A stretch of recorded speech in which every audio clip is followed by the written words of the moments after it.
KFSR and CMAC present the Central Valley Ledger, a public affairs program featuring stories from all over the Central Valley with Sevag Tateosian, 90.7 KFSR. Welcome to the Central Valley Ledger, formerly San Joaquin Spotlight. I'm your host, Sevag Tateosian. We're recording out of Studio A on the beautiful California State University campus. Our guest this week is Destiny Rodriguez. She's with the Central California Asthma Collaborative. Did I get that right? You got that correct, yes. Welcome to the program. Thank you for having me. So you're here to talk a little bit about asthma, not just in Fresno County, but in the Valley. Before we get there, tell us about yourself.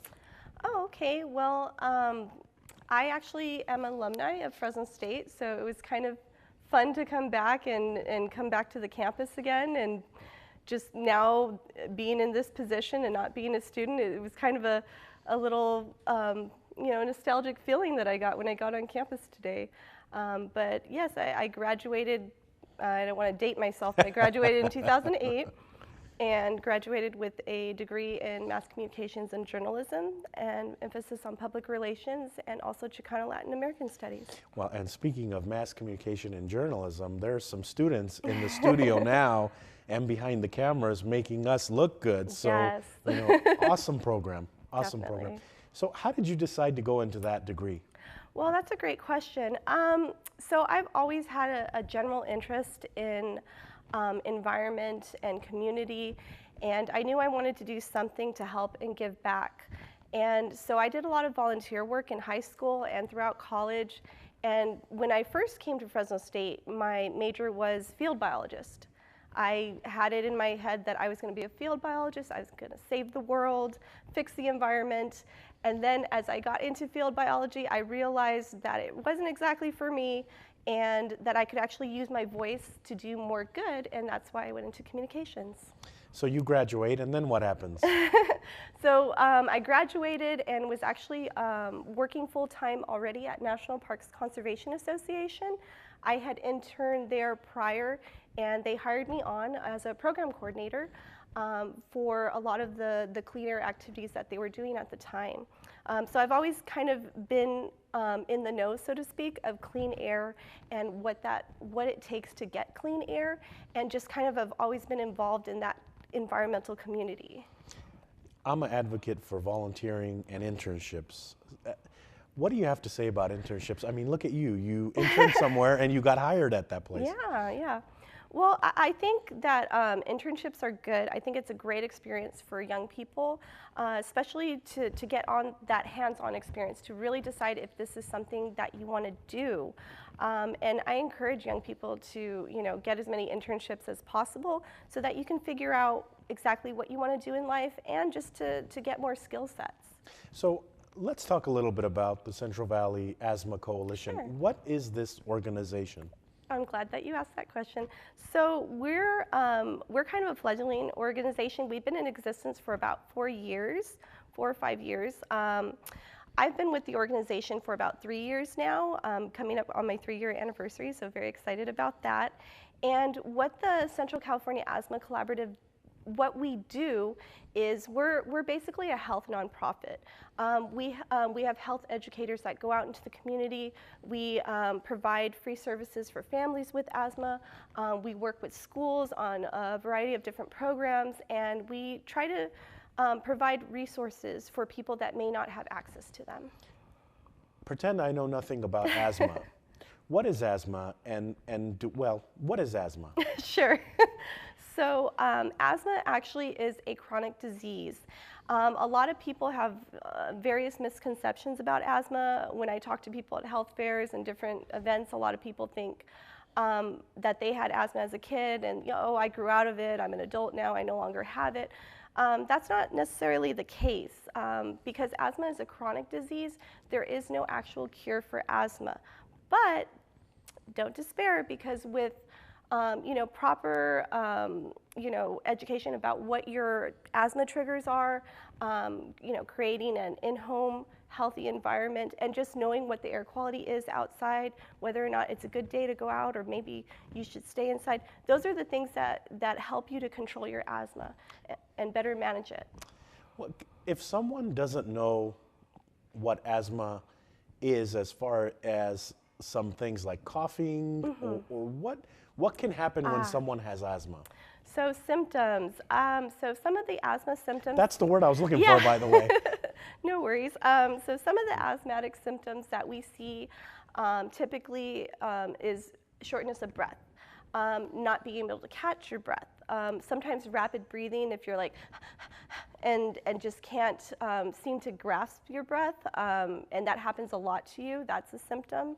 Another common symptom is wheezing. You'll get a wheezing sound in your chest that just never goes away. That can be a symptom of asthma. Also,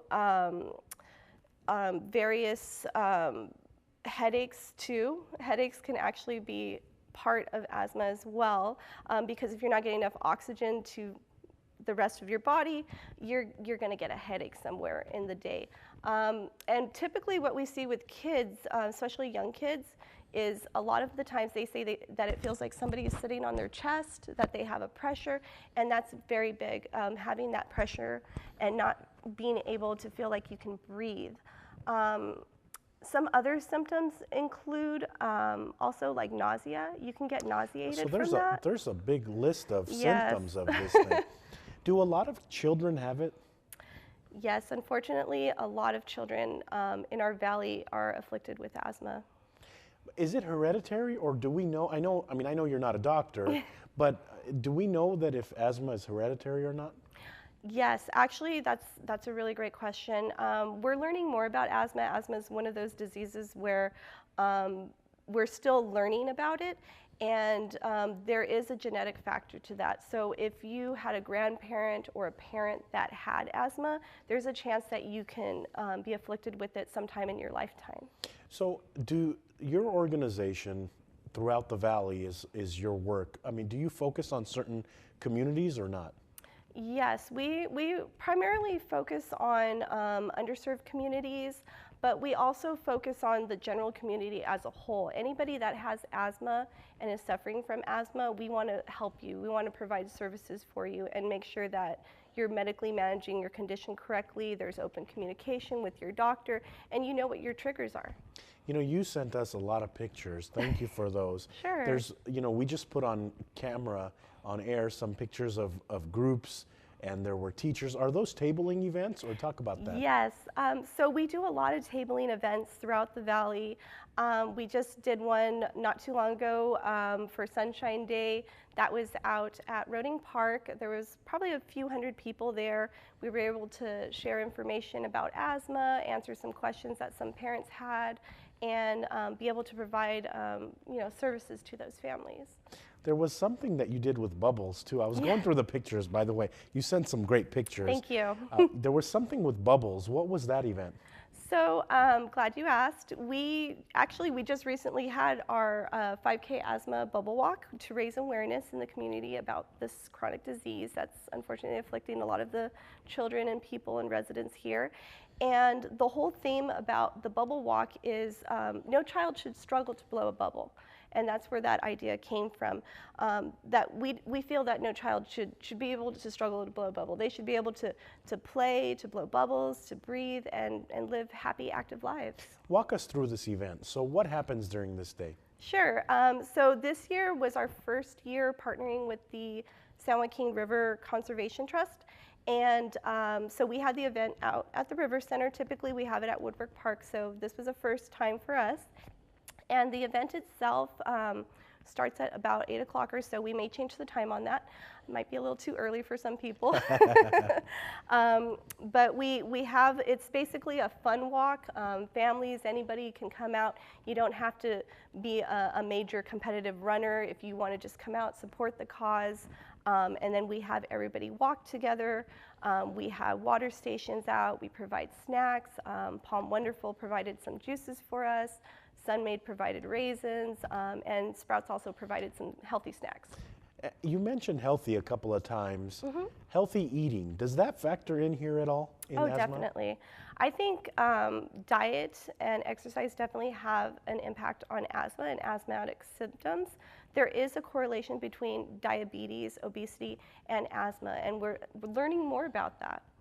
How is the community reacting to an organization like yours? I mean, are they, when you go out and you talk to people, are they saying, wow, you know, I never really realized that this is such a big problem?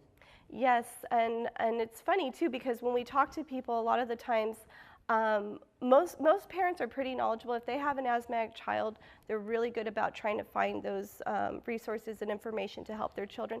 And then there are some that just don't know where to start to look. So we do get a lot of questions about asthma symptoms. You know, I think my child may have asthma, I'm not sure. So we provide asthma screenings also for people if they would like them, and that's free. Do you go out to some of the communities that are like disenfranchised, or communities that are out maybe in rural areas as well? We are starting to expand our outreach, so we're starting to reach out to not just Fresno County residents, but also Kings County and Madera County. So we're starting to get into more of those areas and trying to close those gaps and make sure that everybody has this information available. Your organization, as we talked about, covers the valley. How does Fresno County compare to, say, Tulare or Madera? I mean, are we equal, or does one have more issues than the other? That's a really good question. I can tell you that Fresno County, as far as asthmatic school-age children, 5 through 17, we're at 23%, which is very high. I believe we're the second or third highest as far as children in the valley, compared to Tulare and Kings. Kings also has a very high asthma rate. It escapes me right now, but Fresno definitely is up there. How do we change that? What can we do to help your organization change the status quo? There's so many things I think that people can do. There's little things like just behavioral changes, such as not burning in the wintertime. So, and I want to stop you. I want to stop you there, because a lot of people will burn. You know, I live out in the country. Right, I do too. I live in Sanger. So a lot of people will burn yes. on maybe days that they shouldn't be burning, and they'll say this is only one day. It's not going to harm anything. Right. What do you have to say to that? You know, I honestly used to be one of those people that was just like, you know what, my behaviors, my actions don't have an impact on others. It's just me and my little world and my bubble. But that's not true. Everybody, if you have that type of attitude of, you know, my actions don't affect others, it's not really a good attitude to have, because all of our actions affect everything and others, our air quality. So if somebody is burning over here, another person might have that perception, and they're burning over here, another one over here, and before you know it, there's like 25 people burning at the same time, causing all this particulate matter and actually affecting, you know, asthmatic people that may be living around them, which I'm sure are living around them. There was something that I looked at on your website that said AIM. What is AIM? So AIM is our asthma impact model, and what the AIM program is a program where we provide services for families, and what those services include are education and recommendations. So we will go have our coordinators go into a home of somebody who has asthma, and they actually don't have to be diagnosed. It can be suspect of asthma, and we will provide services for you. They'll go in the home and try to identify triggers in each of the rooms of the house, and then offer recommendations on how to fix some of those things. See, and I'm interrupting you, and I apologize, okay. but you're going exactly where I want it to go. Okay. You know, a lot of people will think indoors, there's nothing that can trigger my asthma indoors, right. So I'm going to stay indoors. But contrary to that, what you're saying is we do have things that yes. can bother us in the house. And I don't want to put you in the spot, but what can those things be? So there's a lot of different triggers in the home that actually can exacerbate a person's asthma. Just to name a few, mold, finding mold in the bathroom. Mold lets out spores that gets in the lungs that can cause a coughing spell. Other things like dust. Dust is a big thing. Not so much as dust, but dust mites and the feces of dust mites. That is a major asthma trigger. Also, you know, if you have pets in the home, dander, pet dander, and things like that. Those are little things that we find that actually have a big impact on a person's health, especially if they have asthma. So your organization will educate someone and give them recommendations on how to prevent future asthma, or what do the recommendations that you give them tell them? Well, it varies on family to family depending on how severe the asthma is. Will be how intensive the case management is. So for example, if we have a child that's been to the ER room maybe 2 or 3 times a month, which we do see, we would try to figure out what exactly might be going in the home that's setting that off. And it could be a parent that does everything. I've talked to parents that have pulled out carpet. They don't use chemical cleaning supply products because chemical cleaning supplies are the worst for asthmatics. See, and you don't even think of something like that. No. And we go to homes and sometimes they're doing everything right, but then we find a Glade plug-in, and that's the asthma trigger. Something small as, not to pick on the plug-in, Yeah. but something small as that Right. can cause a bunch of problems, you're saying. Yes. Talk about the study. There was a study that just came out about Fresno County's air quality. We were talking a little bit about it offline. Right. I read a blurb about it. So tell us a little bit more about what this study said. Sure, no problem. So the American Lung Association does a report. It's called the State of the Air Report, where they give grades based on air quality for each of the cities and counties, state, national. And Fresno got an F, and we've been getting bad grades. And F doesn't stand for fantastic, right? No, it does not in this case. So does that impact the work you're doing when, let's say, our air quality is bad? Does that impact your organization? Definitely, I think so. So one of the other programs that we work on is the Healthy Air Living Schools program. And with that program, we offer the RAN, which is the Real-Time Air Advisory Network. Other words, it's a real-time air advisory alert system that administrators can have, and that notifies you of what the air quality is outside and if it's safe to have kids out at play, or if maybe you should have kids inside doing activities. And is there products or something that maybe we can purchase that will help us determine if the air quality is bad, or where do we know how good or bad the air quality is? That's a wonderful question. I'm glad that you asked that. So anybody can get this information. There's no cost. It's all free, and you can actually go to valleyair.org, and you can sign yourself up to receive the air alerts and be knowledgeable about when it's unhealthy and unsafe to be outside. Just out of curiosity, what caused you to want to work for this organization? By the way, your executive director is on the board of CMAC, Mr. Kevin Hamilton, and I understand that you all just hired Ms. Sharp from Metro Ministries as well. Yes. So talk a little bit about your organization as far as contact information. How do we find out more about your organization? Sure. So to find out more about us, you can visit our website at sencalasthma.org, or you can give us a call. Our phone number is 559-272-4874. So talk about how you got involved in this organization. What made you say, you know what, I want to work for this organization? Well, several different things. One, because it's a great organization to work for. What Central California Asthma Collaborative is doing is trying to reduce the burden of asthma valley-wide, not just in the county, but all over the valley. So that's a very big task and very big undertaking, but I feel up to the challenge, and I like a good challenge. Describe a typical day for you. I mean, it could be different based on your title, communication and outreach. Describe a typical day.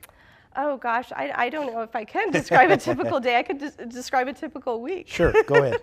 So typical week would be contacting schools, trying to get schools enrolled so that they can receive the air quality alerts, contacting families to see if they would like the services for the AIM program, doing interviews like this, doing outreach, getting the word out in the community, trying to bring awareness to this issue, as a lot of people kind of overlook asthma as a chronic disease and a critical issue here in the Valley.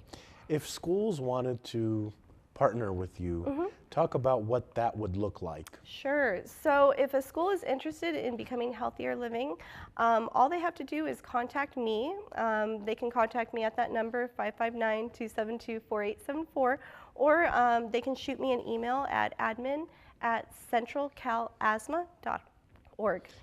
What other partnerships do you talk about? Your other partnerships with other organizations? So with the Healthier Living Schools program, we partner with the Valley Air District. It's their program, but we help to administer it in the partnership because we firmly believe in this program that it does help to reduce the amount of asthma episodes on a school campus. Some other partnerships that we have, we also partner with a lot of the different organizations, Valley-wide. We work with a lot of the asthma coalitions. There are asthma coalitions actually in every county. And oh wow! And a lot of people have not heard about these coalitions. So we try to make sure that those coalitions are able to get their word out in their designated county about some of the services we provide, if we're able to provide them in the county, and also just to provide trainings for providers. We're actually having an asthma provider training coming up soon, where we would invite doctors, nurses, respiratory therapists, nurse practitioners, anybody in the health field that wants to be updated on what's going on with asthma in the Valley, and they can get CEUs for that too. What does the training encompass? I mean, say that I'm interested in coming to a training, but I don't know what the training is about. What would I be learning? Why should I come? Well, if you're a nursing student, I would definitely say to come just for the CEUs. But anybody that's interested in learning just about asthma, we're going to have some great speakers there, doctors. I believe our executive director is going to be one of those speakers, and he's been a well-known respiratory therapist in the Valley for several years, and just amassed all of this knowledge and all of this this great resource that he is, and being able to provide that for everyone. So I have a 21-month-old and I have a 6-month-old. What should I be watching? I mean, I know you're not a doctor, so I don't want to put you on the spot, but there are things that as a parent or even friends or family members could be watching for that will tell me that someone has asthma. Could you go through those things again? Sure. So for that young, I would say if they're getting colds and the colds are going directly to their chest, that could be an early sign of onset asthma. But typically doctors don't diagnose until age 5, just because there's a lot of respiratory viruses and infections that people can get, especially children. And it could be that, and maybe not asthma, but the symptoms are very close. So wheezing, short of breath, rapid breathing, the weight of that heavy chest feeling, and just not being able to breathe. Talk a little bit about what you've learned in this role. I mean, I'm asking you questions. Some of them are tough, and you're doing great in answering them. What have you learned in this role that you didn't know before? Gosh, I think everything that we're talking about right now. To be honest with you, before I started with the Asthma Collaborative, I didn't know that much about asthma. I knew it was a chronic disease, and that's pretty much all I knew. I didn't know that it was such a chronic disease that was on the rise. I didn't realize that it was such a problem here in the Valley. But I mean, it makes sense with problems that we have with air quality and people burning and people using leaf blowers and other things like that, idling, emissions, car, vehicles, all of those things. It all contributes to the health and quality of life for everyone. Tell us a little bit about, again, if I go to your website, what are some things on the website that I can find? So you can learn about some of our programs that we just talked about, Healthier Living Schools program, the Asthma Impact Model.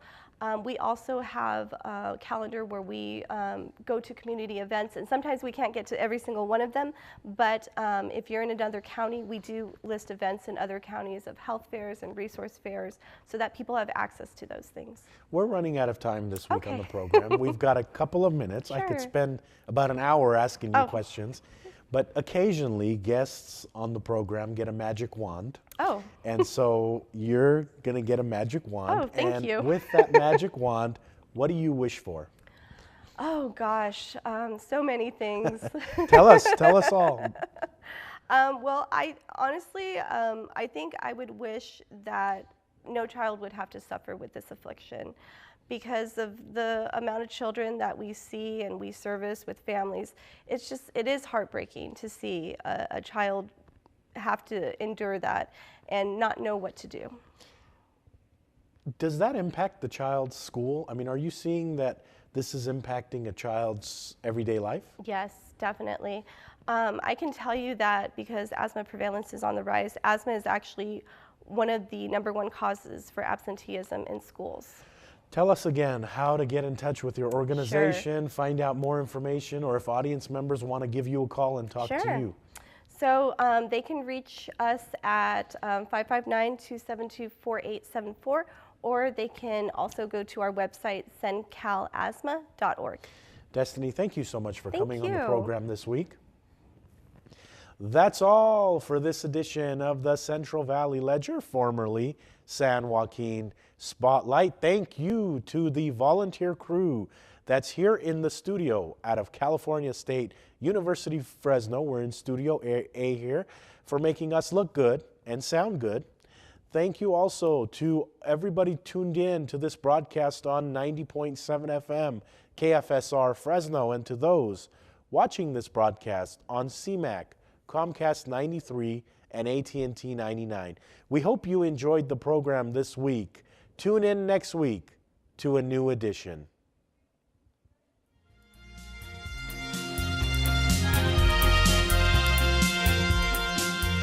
KFSR and CMAC present the Central Valley Ledger every Sunday morning at 11:30. For a complete program schedule, visit kfsr.org.